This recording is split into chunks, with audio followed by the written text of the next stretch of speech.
Devora Levinson is a referral specialist and the director of Eating Disorders Division at Relief Resources, a mental health referral service that caters to the needs of the Orthodox community. Devora has a strong background in communal work in both the United States and abroad. Her role at Relief is to provide mental health referrals and information to families and patients, and she serves as a conduit to appropriate and effective care. She has presented on the topics of mental health and eating disorders in the Jewish community, at schools, and treatment facilities. Through her role at Relief, Devora developed a strong focus on eating disorder prevention and is the founder of Project Everybody, a Frum adaptation of The Body Project, the most successful evidence-based body acceptance program to date. So thank you, Devora. Thank you very much. Thank you very much for having me. I appreciate it very much. This is exciting for me to be part of something like this. It's not something that I have been able to do often before. So this is, you learn something new every day. So I named my little section of the talk, and I feel like also, you know, those commercials on the radio where the last 2 seconds, it's like speed talking for like 30 seconds, you know, very, very fast. So I appreciate the fact that I have 15 minutes and I am going to talk quickly because I do have so much I want to share. I named my section, How Did You Get to Be So Thin? And it's sort of what I've described it as is an insider's view into the Frum pursuit of the appearance ideal. Because when we're talking about body image, we have to talk about what is that image that, you know, we're looking for. And that really is the appearance ideal. And that's what I'm going to talk about now. So if you can go to the next slide. So as far as disclosures, there's no financial exchange between Relief and our clinicians that we refer to or our clients. We're a donor-funded nonprofit organization. Just to add to this also, while I believe everything that I say, and I'm very passionate about all of the thoughts and concepts, they are not originally my own. They really are based very much off of the Body Project and our adaptation. And I thought these were just a really great way for us to start. Go ahead, next. We're going to go through these first ones pretty quick. So learning objectives, we want to understand body image issues by identifying the appearance ideal, list the costs associated with trying to attain this ideal, identify ways we're promoting this ideal. Let's just even skip this and move on to the next one, because I think we're going to catch all of our objectives. So why am I here? You know, I mean, I feel I'm the only one without, you know, ABCs after my name. So I felt it's important to sort of explain, you know, what's my ticket to participate in this event. So I assist people with eating disorders in my work at Relief, in addition to other mental health issues.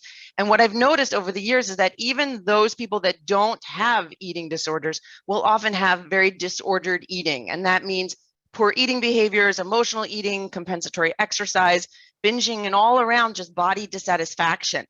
And when this opportunity was given to me to talk about, you know, helping our teenagers develop better body image, really, when we're talking about anything with helping our teenagers, it's always about us first. If we want our teenagers to be more honest, we have to practice honesty in front of them. If we want them to be more calm, we have to be calm in front of them.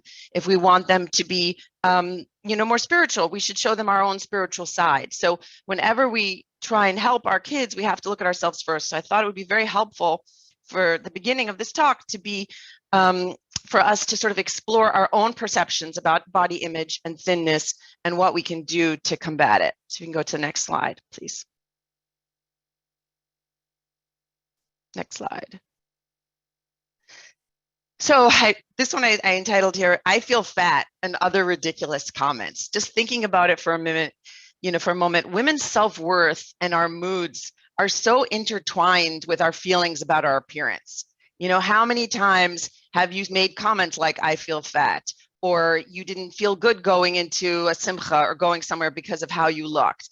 How many times have people thought, if only I was thinner, prettier, you know, slimmer, taller, whatever the case may be, then I would be accepted, happier, more popular, more loved? How often have we used the expression, I feel fat? And I remember Dina Cohn, the nutritionist, who's actually going to be on part 2 of this talk. She was the one who taught me that she tells her clients, fat is not a feeling. But how many times have you heard someone use that? How many times have you heard the comment, you look great, have you lost weight? So where did this extreme desire for thinness and perfection come from, that it has really become so much a part of our daily living and our conversations and our feelings? Next slide. So this, we're going to talk about the appearance ideal. So when we're talking about body image, if I don't feel good about my body, well, what am I comparing it to? What is that? Where's that feeling come from? So the appearance ideal is something that society teaches us. And if you just look at some of these pictures here and you just try and take note of a few of the things, aside from the fact, like if we would make a list while looking at these photos, we would say very tall, right? What is society telling us is the appearance ideal? Very, very tall, extremely slim. Look at how thin all of these women are. Perfect skin, perfect hair. You see how sleek it is. Perfect complexion, perfect, perfect just jaw, like just the way they're so symmetrical in how they look. And this is very much what we call, and this is what the Body Project as well calls, the appearance ideal, what society is telling us we should be looking at. You can go on to the next slide.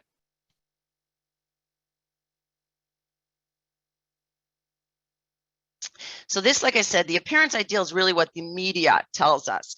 And it is not the same as the healthy ideal. And that's very, very important to make note of. The healthy ideal is about muscles and about well-being and about doing what your body needs. It's not about looking a certain way. And oftentimes the thin ideal, the appearance ideal, has nothing to do with health and well-being, and people will even go to very unhealthy measures to achieve this. So we can really think about this and ask the question of, how do appearance ideal messages from the media impact the way you feel about your body? If we're talking about body image and not feeling good about myself, how are these messages impacting how I feel? And there was a 1995 study where and this is back in the days of fashion magazines and not the internet, where we're being constantly bombarded by this, but where you have to actually sit there and look, turning the pages, that this study showed that after just 3 minutes of looking at these magazines, 70% of women reported feeling depressed, guilty, and ashamed of their bodies. Which is really, it's terrifying if you think about it, because you can only imagine now how much more so. And then, for those of us, I know, Joma serves a very broad array of the Orthodox community, but for those of us who, let's say, might limit their internet or might limit their social media or might limit their exposure to those types of things, if you think about it, how are these messages perpetuated in from society? The magazines and the advertisements out there. There was just something in one of the magazines where they were advertising in Israel a way for girls to lose weight, that they shouldn't come back heavy before the start of shidduchim. So these messages that the media is perpetuating are being perpetuated as well in from society. Next slide. So is the appearance ideal even attainable, right? So this is what the media is telling us the appearance ideal is and what we should all look like. So is this even attainable? So what we have to understand is the function of advertisements is to convince us there's something wrong. If you think your eyelashes are perfect, you're not going to buy that mascara. If you think your hair is gorgeous the way it is, you're not going to buy that extra silky shampoo. And if you think that you look just fine the way you are, you're not going to go on that diet or buy that diet yogurt or that low calorie snack. So the purpose of advertisements is to tell us we're missing something, and the only way we can get that thing is if we buy their product. So the weight loss and weight management diet market, it's amazing. In 2019, it was valued at $192 billion. And the scary thing is that even though men and women are both in equal measures overweight in society, those of us who are overweight, it's in equal measures. The majority of those weight loss things that they're selling, those diets, those things are geared towards women. The majority are really geared towards women, and how frightening that really is if you think about it, and if you think about our kids. And looking at all of these advertisements, we know about Photoshop. We know what it's doing to these things and how much time it takes for them to make the ad look that way. And if you think as well, American woman, again, this is according to 2016. I mean, it makes me laugh, but the average American woman is 5'4" and 170 pounds, but the average model is 5'11" and 117. So who exactly are they advertising for? Because that's not what I look like. But this is, so we have models that don't look like our bodies, advertising things that are unattainable for us to achieve. And even mannequins in stores. I love this also. I mean, there's so many great studies out there. I think it's fantastic. But they did a study again, mannequins in stores, and they figured out their body mass. And they said if they were people, if a mannequin was a person, they couldn't walk or menstruate, right? So even the mannequins that you're seeing in the store aren't properly proportioned. So you're going on, you're trying on the outfit, you see the outfit on the mannequin, that looks gorgeous. You want to try it on, you put it on, ugh, it looks so, it's just, it look gross. Oh gosh, like it doesn't lay right. It's not looking right. You don't think to yourself, well, that's a mannequin and I'm a person and this, and it's a different figure. You automatically, it affects your feelings of self-worth. And like I said, those from magazines, you know, that the families that feel like they're buying from magazines to protect themselves, that they don't want to get the secular magazines, they don't want to get the secular information, they don't realize how insidious it is. There are magazines that have columns, weekly columns called Girl on a Diet, Family on a Diet. You know, it's everywhere. It has become so much. It's just like, it's like sewage that's coming through a broken pipe. This unattainable desire to be thin that we think is part of from society. Next slide, please. So now these are some of the costs of pursuing this thin ideal, right? So we talked about, we identified the appearance ideal. We identified that it's really not attainable. I can't make myself look like I'm 5'11" and 117 pounds. That's just not going to work. So if we've been convinced that being slim and perfect is the key to happiness, we are going to go to, as a society, go to very ridiculous, even dangerous lengths to achieve this. So what are those dangerous lengths and what are these unhealthy things that we'll do? First of all, it's decreased self-worth, constantly feeling bad about yourself. It's exhausting, right? So it's physically and mentally exhausting, right? We can hurt ourselves physically. There have been people who've you know, been proponents of plastic surgery from girls, right? So people will go to ridiculous lengths, and eating disorders. And I put 3 stars by this because this is what I deal with all the time. And we had more new eating disorder cases this year than any other year. We had over 320 new eating disorder cases. And normally our numbers were around 220. So that their numbers are very, very high. And the majority of these calls are regarding teenagers from the age of 13 to 18. That's about 42% of our calls. Okay. So, and I'm not saying that's all eating disorder cases come from this appearance ideal, but the majority of them are triggered in that way.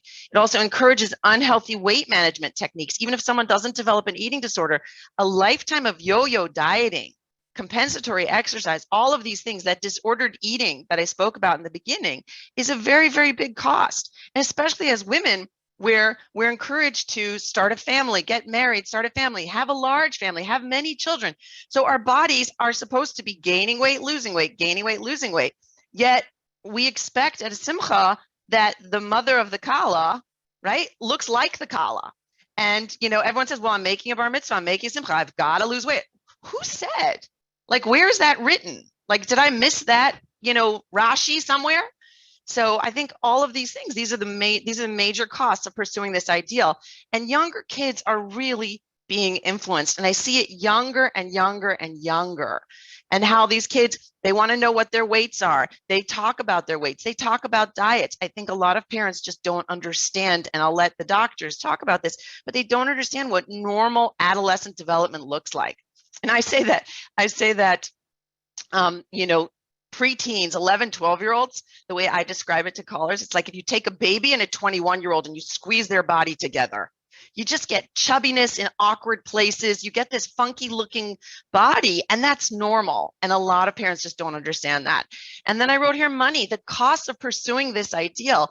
And it's amazing to me. So I'm standing on a soapbox now. You gave me this opportunity, but it's amazing to me as well how much it's grown. It's not just about being slim and being perfect. It's about hair extensions for high school girls. It's about false eyelashes. I have a very, very yeshivish friend, and she was telling me she just made a wedding, and her very yeshivish daughters told her that if they don't have false eyelashes by the wedding, they are going to be the nebs of the neighborhood. So now it's not just that you're not slim enough and you're not this enough and you're not that enough, but your eyelashes are too thin. So really, we think about the costs and how much this really drains us, you know, individually and collectively. And who really benefits from this appearance ideal? It's really not us. It's really, really not us. Next slide, please. 2 minutes. Okay, thank you. Next slide, quickly. If you're a little quicker with the slides, we can go. So what can we do? So let's think about ways. This is so important. We can stand here, we can say, oh, this isn't good, but there are actually things we're doing that perpetuate this appearance ideal. Have you ever, and this is what we really have to think about, have you ever instantly judged someone negatively because of their weight or appearance? If you've done that, you are perpetuating the appearance ideal without realizing it. Have you ever encouraged someone to try a weight loss diet?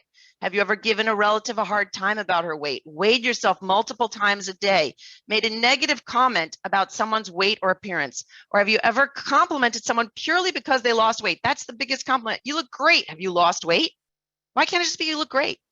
Next slide, and then that's my ending. Now, just imagine for a moment how different, and I almost want you to all to just close your eyes for a second and just imagine how different would our lives be if we had more self-confidence and worried less about our appearance? How different would your day be if you walked out of the house thinking, I look fantastic.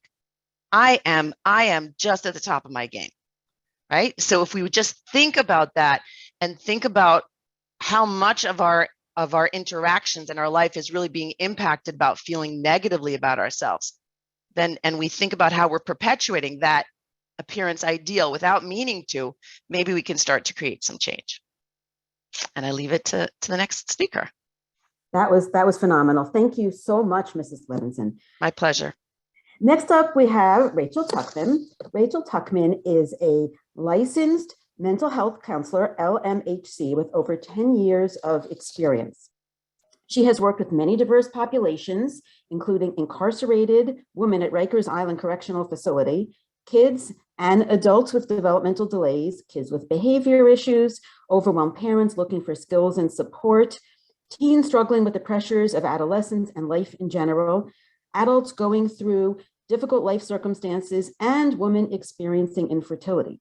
Rachel is a health at every size, or HAES aligned clinician, and dedicates a lot of her time out of office to educating parents and kids on the importance of body respect and the behaviors that truly honor our health. Currently, she offers services in her Cedarhurst, New York office for kids and teens age 5 to 18, adults and women experiencing infertility, pregnancy loss, and post-hysterectomy. Rachel also does speaking engagements for schools, shuls, and various community organizations. Thank you so much, Rachel. Okay, so that was incredible. Devorah, you covered so much, and so much of what I wanted to talk about, but I couldn't fit it all in. So I'm so happy that you spoke about this and in such a wonderful, comprehensive way. But yes, we could be here all night talking about this because there's so much to cover. But I just want to start with a little bit of statistics about body image. And then I want to talk about body image itself and how we can kind of protect our kids and give them the skills to live in a world that teaches them that their bodies are not good enough, and help them navigate that world. But 90% of American women are dissatisfied with their bodies or have body image anxiety. And in that same kind of survey that they did, they found that 60% of men had that same dissatisfaction. I have a feeling there is a lot more, but men in general tend not to talk about their bodies in that way. It's not manly to admit that you have insecurities. So I think that number is probably a lot higher for men also. And I'm sure you all have men in your lives that you know are dieting up and down all the time, constantly struggling with their bodies and their weight. So I have a feeling it's probably about the same. But like Devorah said, so much of the weight loss industry and plastic surgery industry is focused on women, and the cosmetic industry, it's really focusing so much on women's vulnerability. So we don't really hear so much about men, but men struggle too. So if you are listening and you have boys and girls, this talk applies to your sons and your daughters. This is not just for girls. Girls are not the only ones that struggle with body image and eating disorders or disordered eating. Boys too. So please pay attention to your sons as well as your daughters. 2 out of 3 13-year-old girls are afraid of gaining weight. 42% of first to third graders want to be thinner, and 81% of 10-year-olds are afraid of gaining weight. These are just some statistics. And girls worldwide, 92% of girls worldwide do not like at least one part of their body. which is really, really sad. I feel like, when you're young, you're supposed to be thinking about your friends and having fun and how annoying school is and how excited you are for camp. You're not supposed to be thinking about like if your butt is too flat or your hips are too big or your arms are too fat or your nose is too big. But this is what girls are thinking about. So what is body image and what does positive body image look like? Body image is the mental image that you have of your body. It's your self-perception, how you view yourself, how you think others see you. It's not determined by how you look and how much you weigh. So as much as people think, well, if I lose weight or if I get that nose job or if I do this, then I'm going to feel better about myself. Body image is a inside job. It is completely psychological. And we know this because we know that body image is always changing. One day you can wake up and feel like $1,000,000 and the next day you feel like garbage. And that's not because anything's changed. It's because mentally there is something going on for you that causes you to feel better or worse. Stress, anxiety, lack of sleep, not nourishing yourself properly, all of these things can influence your body image. Your relationship to yourself influences your body image. So your self-worth, your self-esteem. And these are things that we want to work on when we're struggling with body image. We want to make sure that we are talking about confidence and self-esteem and how we feel about ourselves and how we value ourselves. Body image is something that takes time to heal. So if you as an adult struggle with this, it will take time. It's not something that you can just fix overnight. Your history plays a big part in your beliefs about yourself. And remember that your body is always changing. So you will always be working on your body image. There's no end game here. It's not like, oh, I feel good about myself and I'm fine now. So what does positive body image look like? When we are able to celebrate, enjoy, and respect our bodies, we become friends with our bodies. We nourish them, we sleep, we move, we have friends, we get sunlight, we refrain from behaviors that are dangerous and harmful to our bodies, like smoking and drinking, and engaging in any kind of risky behaviors. We wear a seatbelt. These are things that include taking care of our bodies. We know that positive body images is associated with self-care behaviors, improved well-being, intuitive eating, and body trust. So people that have positive body image end up listening to their bodies. They're less likely to engage in restrictive eating behaviors or binge eating behaviors. They are able to have more positive emotions. We also know that positive body image, teaching our kids about positive body image, reduces appearance-based bullying and online and in school. So when we teach our kids that bodies are diverse and they come in all shapes and sizes and everyone is deserving of respect, then we see a reduction in bullying online and in school, which is really important. We want this for our children. We want them to respect that not everybody looks the same. All bodies are good bodies, and that we don't get a say in how we think somebody should look. It impacts also our positive body image impacts how our kids show up in the world, right?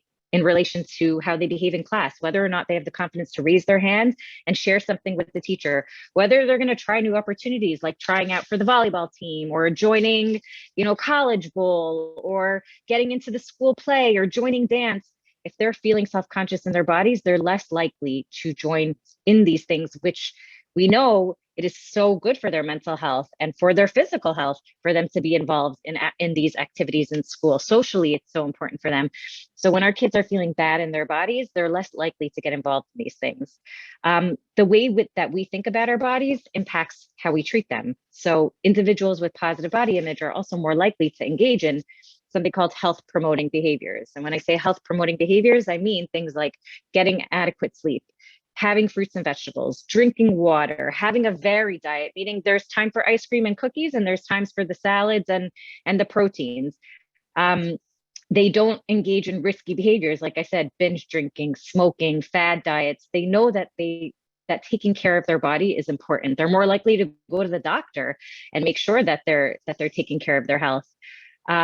Kids with poor body image, like I said, are more likely to be actively engaging in things that risk their health. So we really want to make sure for their overall safety and well-being that we are promoting positive body image.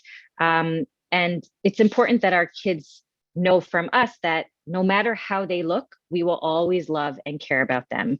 And so that kind of moves me into our next topic here is like diet culture, how we talk about food and bodies. So when we speak to our kids about their bodies, we want to make sure, and food, we want to make sure that we are not talking about foods as being good or bad. There's no moralizing, this is healthy, this is unhealthy. There's no objectively healthy food, because if you're allergic to apples, apples are not healthy for you. But if you know are in eating disorder recovery, then ice cream is probably something really, really healthy for you to eat a lot of, right? If we want to get your calories up and your fat intake up, and we want you to have a healthy relationship with food, it's all subjective. We want to make sure that you don't make any negative comments about their body or appearance. Don't speak negatively about people in larger bodies or praise weight loss. Like Deborah was saying, oh, you're so thin, you look incredible, what are you doing?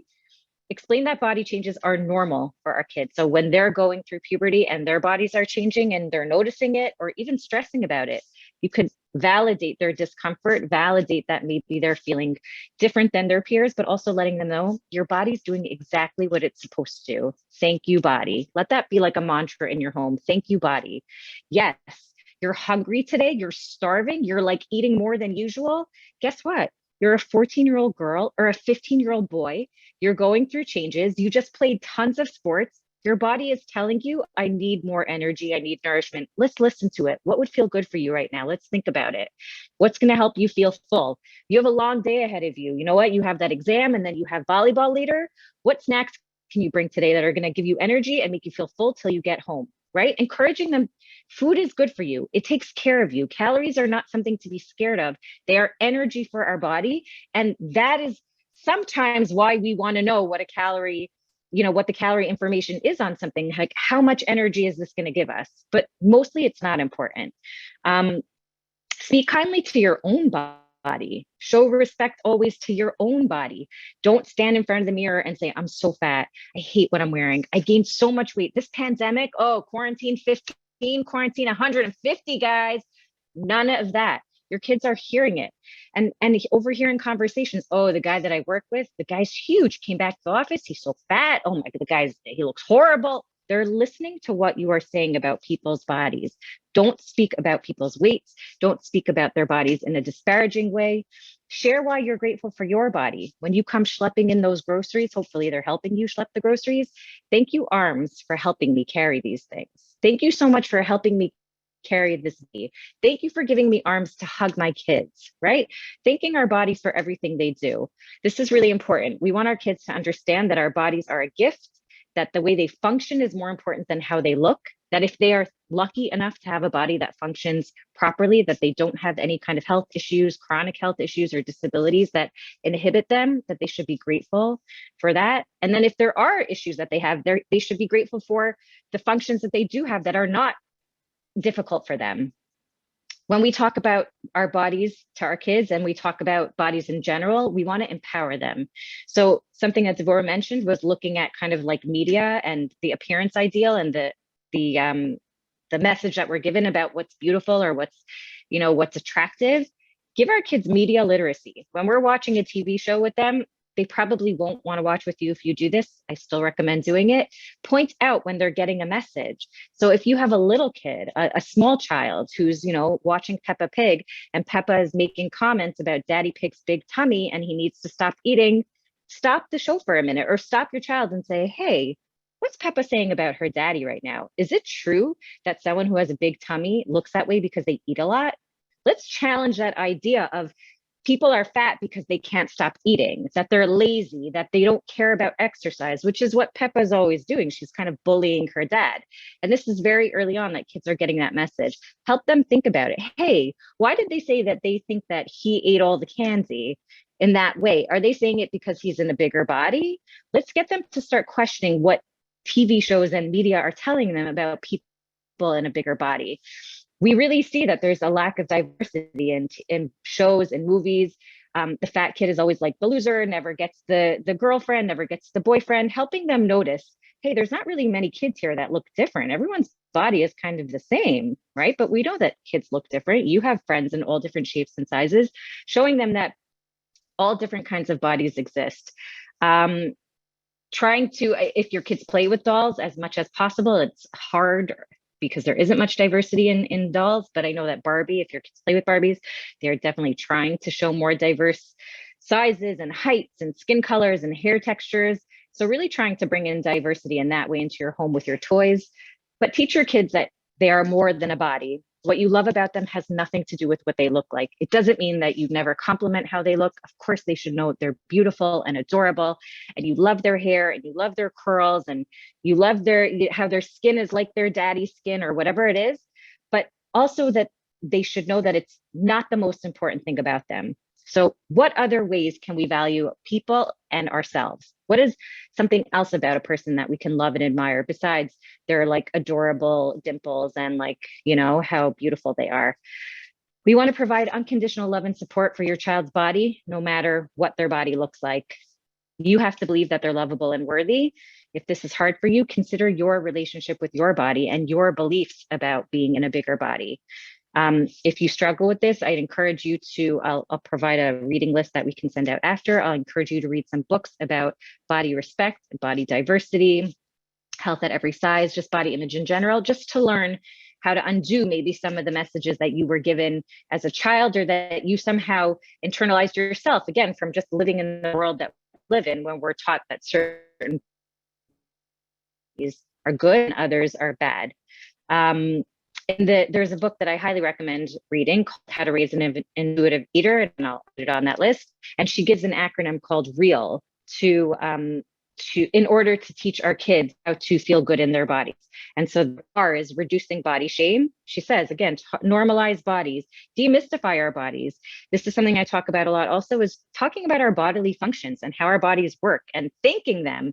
Even little things like you farted. Oh, excuse me, but thank you, body. This is what our body is supposed to do. Amazing. There's nothing to be ashamed of. You're gaining weight and you're 13 years old. Thank you, body. Yes, you need this fat on your body for your hormones and for your growth. Thank you, body. Again, I want that to like be a sign in your homes. Thank you, body. Embrace their needs, be present with your child, help them feel seen, attunement, right? Talking to them about their feelings, listening, mirroring back to them. You had a hard day. Oh, that teacher gives you a hard time. You feel like your friends are leaving you out. That's tough. Hearing our kids, talking to them, accept their desires and appetites. This is hard. I have a lot of parents who are very scared of their children's appetites. They're scared of their cravings. They're addicted to sugar. All they want is carbs. Please help your children lean into what they want. Please teach them that they can trust their bodies. And the more that you try to restrict them and the more that you try to limit their foods, remember that that will only cause increased obsession and preoccupation with that food. It'll cause poor self-esteem and poor body image. It will worsen mental health and it will increase their risk of disordered eating and eating disorders. So please lean into that. Again, you can always guide them. Hey, like, let's think, you're hungry now. Let's think about what you want. What would feel good to you right now? Are you craving sweet or salty? Are you craving savory or, right? We help them think about what they want, but always kind of letting them decide, especially as they're older. Please do not try to control what they eat and love their body for the way that it is today. Do not overemphasize physical appearance, but accepting them for exactly how they are. Redefining health in your home. This is my final topic. So what is health? It is not how we look. Health is not salads and diet. That is like and exercise even. Those are like two teeny tiny parts of what health is. Health is your relationships, your boundaries, whether or not you know how to give consent, listening to your body, sleep, fun, movement, sunlight, whether or not you feel safe and loved in your home, your connection to community, whether or not you feel happy in school, body diversity, right? We have to stop this narrative of eating too much food gives you a huge belly. Like, we want to know that health means that I feel safe in the body that I'm in, that I feel safe in the home that I'm in, that I feel that I'm taken care of. Even for us as adults, health is about our financial safety, our access to medical care, that we have a doctor that we can trust, that we know takes care of us, and we feel confident, that we feel they're competent. I want to end with just reminding you that there should be zero diet talk in your home ever. If you're dieting, of course, I would encourage you to reconsider that, but don't talk about it in front of your children. Definitely, they're going to know that you're doing it, whether you talk about it or not. That's a whole separate thing. Honor all bodies, whatever they look like. Remember, your job is not to control your child's weight. Your job is to control family meals, not pressuring them to eat or not eat, just putting it out and letting them decide, allowing them to decide how much to eat. Serving satisfying and varied meals with veggies and carbs and protein, and letting them pick from whatever they want from that serving that you put out. You decide when food is served instead of letting them graze, especially when they're little. Having structured meal times is important for them. Sit down with meals with them without a screen. Include dessert regularly, set limits so that they get enough sleep. Again, these are really important for their overall health. Get the family outside for fun movement. It's not like, oh, you only have to exercise because the doctor told us you're too heavy. It's we're all hiking together. We're all swimming together. We're all doing something fun as a family together. Remember also that, sometimes we're short on time, money, food safety, mental health. Sometimes we don't have patience and it's hard to be that like perfect parent that puts out the perfect meal. That's okay. It's not even about what's served at the table. It's how your child feels when they're at the table. Do they feel like you're listening, like they are safe, like you love them? That has so much more to do with their health than whether or not you serve fish sticks or like salmon and broccoli. So please just remember that. Kids come in all shapes and sizes. And just to conclude that when you are at the doctor with them, always ask the doctor to address any kind of weight or body concerns with you separately with your child outside of the room. You can also request a blind weight, which means that your child stands backwards and they don't know the weight, but it's written in the chart. And then again, the doctor can speak to you separately. Remember that assessing growth in kids is needed. So they do need to be weighed, but talking about weight is not, right? Because that's not about their health. We want to talk about behaviors, and weight is not a behavior. And for you to, again, never comment on their weight or size. Tell them you love them no matter what, and we care about their health and well-being. Thank you. Thank you so much, Rachel, for that very important perspective. Dr. Gail Gutman will now speak to us from the medical perspective of body image and their sequelae. Dr. Gutman is a board-certified pediatrician and currently a fellow in adolescent medicine at Cohen Children's Medical Center. Her clinical interests include eating disorders, pediatric gynecology, and promoting healthy habits in teenagers. Dr. Gutman serves as the co-chair of JOMA's Teen Health Committee. In her spare time, she enjoys running and is the proud finisher of 5 full marathons, several half marathons, and 1 triathlon. Wow. Thank you, Dr. Gutman. I just didn't have as many professional things to add, so I just had to include a marathon. So hi, everyone. Thank you for having me, and thank you for being here today. I am Gail Gutman. I am a fellow in adolescent medicine at Cohen Children's Medical Center, and I work very much with patients with eating disorders, and I want to offer you a medical perspective of just some signs and symptoms. I have nothing to disclose. You can go to the next slide. So what is the purpose of my talk? I want to discuss ways that disordered eating and malnutrition might manifest physically in your child. I want to give you objective clues that something might be wrong. And again, I really want to emphasize that most people with disordered eating do not have an eating disorder. Most people with body image, body dissatisfaction do not have an eating disorder. And the overarching way to come out of this, I do not want you to come out of this worrying that something might be wrong or feeling like you're, like you need to go address something with your child necessarily. But when you're having a body image discussion, it is the natural next step to say something about eating disorders. And I want to offer you a few physical clues to look for.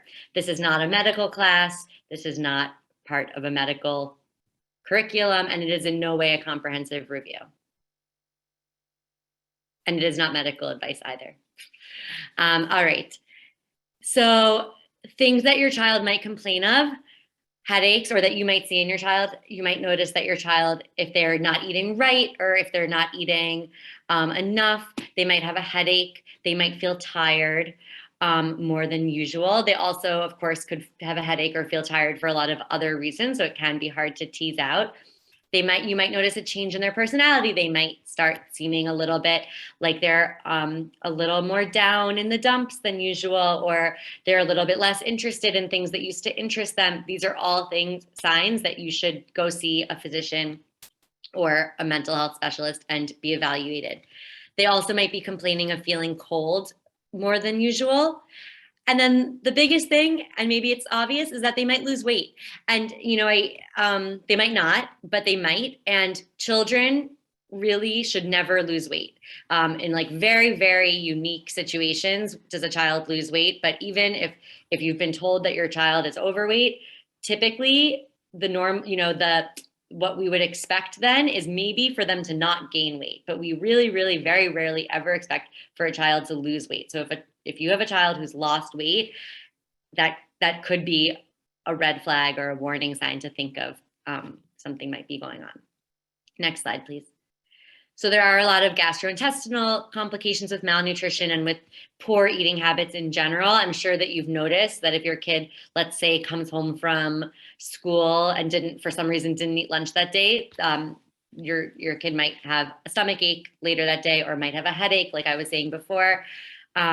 So the kind of longer term manifestations of that, they might have more stomach aches. They might feel really bloated after they eat, and they might feel really constipated, and they might complain that they haven't gone to the bathroom in a few days. And that can be a sign that they are not eating properly. So just something to pay attention to. There are a lot of changes in their skin that you might see. So I have a picture of a baby here. Babies have very fine fine hair on their skin to keep them warm. And patients who are losing weight inappropriately or in a dangerous way also have very fine hair on their skin to keep them warm. So you might notice that. More likely, though, you will notice dry skin, which of course also happens in the winter in the Northeast. So it's hard to tease out, but if it's drier than usual, or if it's really not receptive to moisturizer, something to keep in mind. They'll also have pale skin, and you might notice that their hands in particular look really pale and maybe even bluish. They also might bruise more easily, and the hands in particular can have can be very irritated and dry, and that can be a sign of malnutrition or possibly of someone forcing herself or himself to throw up. Next slide, sorry. So endocrine and hormonal changes. The biggest thing in girls is that either they will lose their periods, but they don't have to. So, it's a little bit of a tricky thing, but if your child has irregular periods for longer than a few months, definitely you should see a physician. And if your child started developing breasts or pubic hair about 2 years ago and she still has not gotten a period, that also would be a sign to see a doctor. Next slide. All right. And then finally, changes in behavior or in food preferences. We live, like Rachel and Devora spoke about, we live in a world where things like developing a keto diet or a paleo diet or a vegan diet are very, very praised and very welcome. And sometimes they can be done in a very healthy way, but other times they are the starting steps for someone to want to start restricting their food intake in a way that's kind of more mainstream. So if your child has started becoming interested in being a vegetarian or in being a vegan, or in the Frum community, we see it a lot, that they've taken on certain kosher stringencies that your family doesn't take on themselves, that's something to really stop and think, what's going on here? So again, not that it's necessarily for the wrong motive, but it could be. So it's just something to really look into and take seriously. So next slide. Great. So that was my little blurb on physical things. And again, this will be recorded, so you can reference it at a later date. And lastly, we do want to give you resources, which we will send out in an email to you on eating disorder or disordered eating resources. So Relief, which is where Mrs. Levinson, who spoke with us before, is from, is a great organization. Ayelet Hashachar, our JOMA Teen Health Administrator, runs and is another great eating disorder referral. National Eating Disorder Association, which is a national association. It's not Jewish related.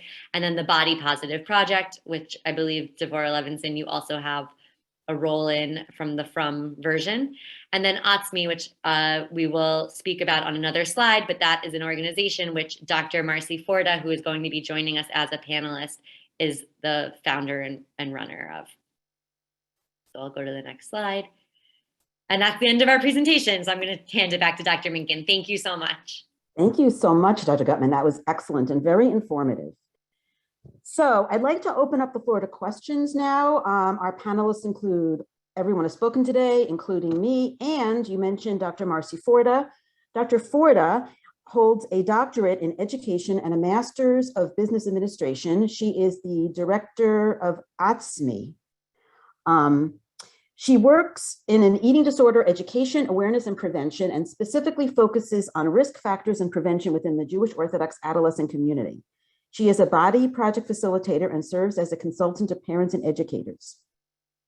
Yes, she is the founder and creator of ATSME, which is an organization focused on supporting the mental health of Jewish girls. So we are ready. Yeah, Dr. Forda, do you want to just give a little blurb about yourself? Or that was very good. Thank you very much. Yes, we're designing programs. Really, self-compassion is a very, everyone who spoke so beautifully about so many important factors, but I think self-compassion is something we haven't mentioned, which is so very important, even more important than finding in studies in self-esteem. So we work on programs to help increase our self-compassion, body acceptance, and reduce that outward focus appearance ideal. And then our three-pronged approach really focuses on parents, as well as the girls in three different grades throughout their education, and of course informing educators, because as Rachel talked about, the weight stigma and some of the other things that go on in school and the bullying and things like that, all parts of a girl's education have to be addressed. So we try to do that through our organization. Oh, good. We are getting questions, which is terrific. Please click the Remain Anonymous button and you will remain anonymous. So I'm going to start with one that starts with the youngest age. They're all great questions. This one is, do you have any book recommendations to start encouraging this mindset from toddlerhood? This is a terrific question, and I see Rachel nodding. You're muted. Rachel, Yes, I do. Hold on. I actually want to grab two of them just so I can show them to you, but they are on my reading list, but hang on. I'm going to say that JOMA, I'm going to plug the JOMA podcast. I am the host of the JOMA podcast. I've done many, and including an interview with Yafi Lovova called Hunger Games. So that's a podcast episode on that exact topic. Yeah. Okay. So for parents, I love this book, Body Happy Kids by Molly Forbes. Really great book. And I love this one. It actually just came out, How to Raise an Intuitive Eater by Sumner Brooks and A.B. Severson. Fantastic. Like there's nothing, they don't miss anything. There are so many great resources for little kids. Actually, someone from Toronto, she wrote this book, Just As You Are. She sent it to me, Alyssa Kassman. It's fantastic. She talks about body diversity, about like noticing that your tummy is bigger than your friends. Really, really great. A little bit older, Celebrate Your Body by Sonia Renee Taylor. And this can go through teen because it also talks about periods and puberty and body changes. And then actually this book is also, it just came out. This book, definitely read it first if you're a parent that is not comfortable talking about anatomy. Please get comfortable talking about anatomy using appropriate terms. This book is fantastic. It's not so much focused on like, your like fat, skinny, big, small. It's more just like your body's incredible. And here are the names of your body parts. And here's how your body works. And, your fingernails and fingertips and your nose and your ankles and your shoulders and your anus and your, like, it really there was some stuff in here that I was like, wow, I didn't even know that was called that. So I was educated as well. And I think I know a lot, not everything. So this is also a great resource. So definitely reading books together with your children, but also reading books separately on your own so that you know how to have these conversations is really important. But those are like a great start right there. I gave you a lot. So, but again, it's on a list and we'll share that list after this evening. It's a great answer. And also we did a podcast episode together on talking about sexuality. So it's all interconnected. Okay, Yes. you have to have a caveat here that we are not here to provide medical advice. Please consult with your physician. I'm going to we're going to ask a question here that is really requiring, I believe, additional medical advice. This one is, I feel insecure due to unexplained weight loss. I lost a significant amount of weight without trying, and people notice that. Also, some of my clothes don't fit. I feel like it's weird to be missing out on a part of me without that intention. Any ideas on being comfortable with weight loss? So this is really interesting because you might think of we're all concerned about just being overweight, but it's really the opposite end is an issue too, when everybody assumes that the thinner you are, the better, which is not true. So I am going to offer that to Dr. Gutman. You can do it. Yeah.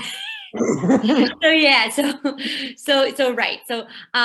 So first of all, thank you to whoever wrote that, for bringing up the point that there can be an insecurity in losing weight. But I want to more importantly, encourage any weight loss that's unexplained should be evaluated by a physician. And this is not substitute for medical advice. In terms of feeling insecure about it, I think in the same way that your body responds by gaining weight to certain types of stress, it can also respond to losing weight by certain types of stress. And there's really nothing to feel insecure about. It's people gain weight and lose weight for their entire lives. So, but you should get it evaluated as well. Yes. So this is one for Devora. So many great questions. My daughter is a teen and is always trying to hide her breasts. She is so ashamed that her breasts are large. How can I help her be more confident and happy with her body? Devora? That's a hard question. I think, first of all, again, I think so much of it is how we ourselves feel about our own body. So I think with something like that, I would want to explore a little bit. Well, how did they have that conversation about puberty in general? Girls get the talk. So how did they handle that conversation? Was it something that was anxious and nervous and uncomfortable? Was that something that was warm and cozy and positive? When they went for bras, was that something that she just ordered it online and said here? Or did they make a day out of it and go out for lunch and, say, this is so much fun and I'm so proud of my big girl who's growing up. I think I kind of wonder sort of what happened before we got to this point, because those are the things that we really want to convey. And again, this is like what, Rachel was talking about as far as, our own issues, how do we feel about our own bodies? How do we feel about puberty ourselves, and how comfortable were we with that conversation? So moving forward, I think really just using every opportunity to normalize growth and development and to really, make it into something that's special and that's, as beautiful as possible. So I think it's kind of hard to say moving forward, but those would have been some of the things that I would have wanted to try and implement ahead of time, if that helps. Excellent. Here's a question I'm just going to answer briefly. She said kids should not lose weight. What about when a girl gets taller and thins out a lot when maturing? This is similar to everybody's different, and consult with your physician. It's not necessarily abnormal for someone going through puberty as they get taller to be thinner. There's so many variables here, and you really need to consult with your physician. But again, great question. I'm going to ask this one for Rachel again. Particular books you would suggest for teen girls to read themselves? Rachel, you're muted. Okay, so I really love that book that I showed you, that Celebrate Your Body book is really great. There's also an intuitive eating book for teens that's written by Evelyn Tribole and Elise Resch. They're both registered dietitians, RDs, and they actually wrote the intuitive eating book, which I also highly recommend parents reading. But they have a workbook for teens that talks a lot about trusting your body and finding your inner cues and thinking about what feels good in your body and how to take care of your body. So that's actually a really great book for teens as well. But I think I do think books are important for teens, but often when parents ask me this, I say, for sure, books, but only to reinforce the conversations that you're having. I don't want kids to just be handed a book and then parents are like, oh, okay, they got the information they need. The conversation has to start and end with you, with maybe a book in between that you're like, oh, here, this is kind of reinforcing what we talked about. And if there's anything else that comes up, come back to me. So books are great, but I really prefer that parents maybe take those books and read them themselves to guide the conversation that they're going to have with their children. Because again, like those conversations need to happen with their children in order to build our relationships, help them see that we are their primary source of information for this stuff, to establish that foundation of trust that we are the people that they come to for these things because we will guide them and give them the information they need. So books are great, and I would recommend those books, but again, just kind of as like a supplement to whatever conversations you're having with them. That's a great answer. We have so many great questions. I hope we can get to them. May have to lump them together. This one is going to be, I'm going to give this to Gail. Okay. This person is asking, how do you teach kids about healthy versus unhealthy foods when they are young? They don't have enough self-control to eat a properly balanced meal. So, for example, if your toddler had a few junk food type snacks and you want them to have a healthy snack instead of an unhealthy snack, how would you phrase it? And I will add that we're having part 2 that's going to be with the kids as well. So, and I'm going to lump this together with a few others that are kind of asking about what do you do if people in big bodies have health risk factors, and how do you reach out to your kids about a healthy balance? And then there's another one I saw about starting a healthy relationship with food. So, there's a couple of things that I want to point out.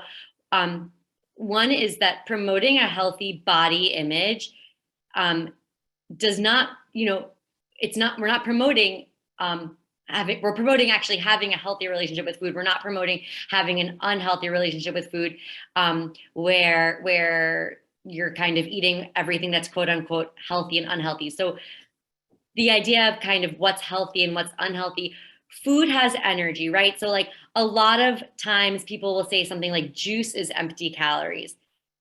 Typically that might be that there might be a little bit of truth to where that comes from. But in reality, juice has calories. Calories are a form of energy. By definition, if they're giving you energy, it's not empty, right?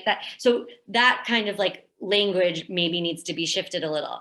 On the other hand, if juice is the type of thing that's going to make a kid that's really, really easy to drink a ton of, and not feel very full and maybe not feel very satisfied, maybe it's not the healthiest to have in large quantities before you eat a meal with fruits, vegetables, meat, rice, grains, and something else. So once you start, it's a very big topic, and it's hard to kind of get into quickly, but there is a lot about how we look at food and how we look at what nutrition is. Kind of like what Rachel was saying before, that healthy foods, healthy versus unhealthy, isn't necessarily the way that how we assume. On the other hand, I do hear the question of I don't want my kid to be eating chips all the time, and I want to be able to give my kid vegetables. What I always say to my patients is focus on the things that you want to add to your child's diet. So I see a tremendous number of children with obesity and who are obese and overweight BMIs. And I really go out of my way to not ever talk about what you should take out of the diet. And I try to focus only on what you should add to the diet. And I say to add fruits and vegetables, and whole grains and sources of protein. So if you can focus on what you want your child to eat as opposed to what you don't want them to eat, that can take you a really long way. I'm just trying to think if there's any other questions I can kind of lump with that. I want to make sure we have time to get to a really important. Yeah. Okay, so that's that. I'm going to lump that. How can I start the conversation with my daughter who is gaining weight so rapidly and has an unhealthy relationship with food? So that's how I would start it, and I would absolutely seek help from a mental health counselor. Right. I'm going to lump a bunch of questions because I know we're running out of time. One person asked, is disordered eating something that should be treated, or is it just a change of mindset? If yes, how it will be treated, with questions about kids who have significant concerns with their weight. The parents are saying, there are medical concerns about this. Here's one who's a teenager, is going to an endocrinologist. and doing other medical interventions. But how do I help her do it in a healthy way without it becoming an eating disorder? So I think people are saying, where does healthy striving end and an eating disorder begin? And I'm going to ask that to Devora, please. Devora? Is she muted? Yeah, I'm here. So there were a few things there that you mentioned at one time. I'm just going to try and focus on one and hope it answers them all. In regards to the disordered eating, I think that in general with anything, we have to look at how much is it impacting our daily functioning, right? So a lot of us may have disordered eating, and from time to time we make bad choices. From time to time we're on a diet that may not be positive for us and may not be beneficial. From time to time, we may exercise too much with the goal of weight loss, whatever it may be. And I think that's within, unfortunately, but that's within a normal range. It's when this starts to be bothering us more and taking more of our brain space and taking more of our emotional space. It may not necessarily hit any diagnostic criteria for an eating disorder, but it's pulling me down. It's taking too much airtime and it's pulling me down. If that's the case, then that is something that I think it would be beneficial for them to reach out to a mental health professional to discuss.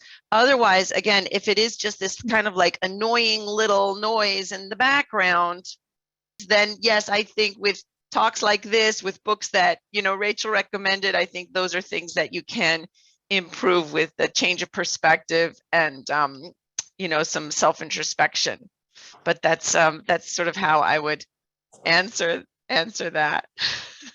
Sorry. Okay, we actually are down to two questions. I'm going to combine them because they are bookends. And one of them is, how do you manage a patient who has excessive eating and morbid obesity? This sounds like a healthcare professional. And then compared to a 13-year-old who's on a health kick and eating salads but avoiding carbs. Those are two bookends. And I'm going to give it to Rachel. Okay, I want to give Dr. Forda a chance to speak, though. Can we? I am so sorry. Yeah, so she could actually, if you feel comfortable, Dr. Forda, answering this question. But before I give that to you, I just want to point out just something like a gentle kind of reminder here that I see a lot of people here using the words junk food. And I just want to highlight that like those words alone are kind of laden with like judgment and morality. Like junk is garbage, junk is spoiled, junk is like stuff that's bad for us. So maybe instead of calling it junk food, we could say fun food, or sweet food or treat foods. Like, let's just be careful with the language we use, because again, our kids internalize, if you say something is unhealthy or junk or bad for you, then they say, well, if I eat that, I'm bad, right? Guilty pleasure. There's a lot of like guilt in eating those foods. So just again, like being careful about the language that you use about the foods that you don't want them eating so often, because highly processed or, can cause kind of like not giving them so much energy, or, we don't love how they make them feel. But again, just being very careful about that language about junk food or, garbage, whatever it is, or healthy or unhealthy. So just changing your language around that is something very subtle that you can do to improve your child's relationship with food. Excellent. And I think I think a lot of this is about the language we use, a lot about how we talk about it. It's not like you can't go to the doctor and deal with a concern related to a weight. It's a thing, but it's how you talk about it and how you handle it. I think it's our attitude that we're conveying to our kids that is so important. Definitely. A lot of times when we talk about like a potential eating disorder, whether it's binge eating disorder, or when you're talking about the one spectrum, or even there's the concept of the healthy food, could be the idea of orthorexia, which is another type of eating disorder. There are many types. Often people think only anorexia, actually, when they think of an eating disorder, which is really only the third most common type of eating disorder. Binge eating is the most common. And then, anorexia is only the third most common. So, but there are like 4 specific questions that can highlight a potential eating disorder, and you can kind of judge maybe how affected people are by what's going on with them. Does eating cause them anxiety? Are they unhappy with their body? Do they try to control their weight by restricting, purging, or over exercising? And then do you feel that your life is dictated by thoughts of food, which is also kind of what Devorah mentioned, but there's a concept of like a mind share continuum. How much of my brain space is taken up by thoughts of my body, what I'm going to eat, when I'm going to eat, my diet, however we want to, what I put in my body. And when your mind is taken up, a significant space, over 50% is taken up by thinking thoughts about that all the time, you really are having a problem. And so even with the concept of disordered eating, the reality is, as statistics show, 85% of eating disorders go undiagnosed. So people are not even being treated for them. As many as we find, so many of them are going undiagnosed and untreated. And like Devorah was mentioning, most of them are diagnosed in adolescent years. Sure, other people have them, but this is kind of the time. Also, really interestingly, there have been studies lately that show genetically the risk for anorexia and bulimia is 60% inherited risk. And for binge eating disorder, it's 45%. And the Jewish people in general, whether religious or not religious, are up to 2 times more likely to have an eating disorder. So we kind of have it in our genes, and this is just a reality that we're living with.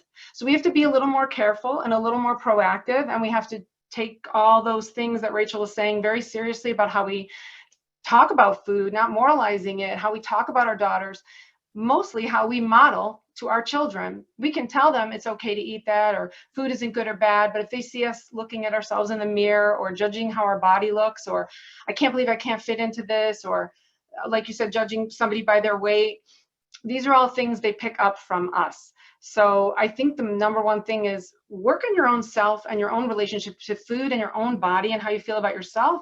And that will spill over into your daughter and her relationships with food and how she feels about her body.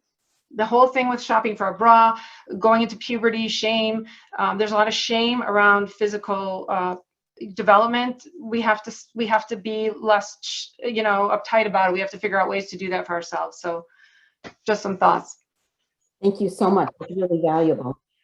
So I really want to thank everybody for joining us today. We hope this was helpful and an informative session. Just a few reminders as we close. Please don't forget to register for next week's session, which will be geared towards the girls themselves. It's planned for next Sunday at 8:30 p.m. Eastern Standard Time. It's a separate Zoom link, so you'll need to register separately from the sign up from today. If you have any questions or feedback, please email teenhealth@joma.org. The feedback greatly helps us with our webinar planning. We hope to be able to provide teen education like this multiple times throughout the year. As a reminder, a recording for the session will be distributed to registrants only. Thanks again to our amazing panelists, Rachel Tuckerman, Devorah Levinson, Dr. Gail Gutman, and also Dr. Marcy Forta. Thanks, as always, to the team at JOMA, Dr. Sharon Stoll, Shoshana Lunzer, Hadassah Stein, Mary Korlansky, Brenda Newman, Chaya Miller, Dr. Gail Gutman, Dr. Jackie Benayoun, and Dr. Mimi Knoll. Please check out the JOMA podcast, which includes many episodes related to this topic. Thank you so much for joining us and can't wait to see you next Sunday.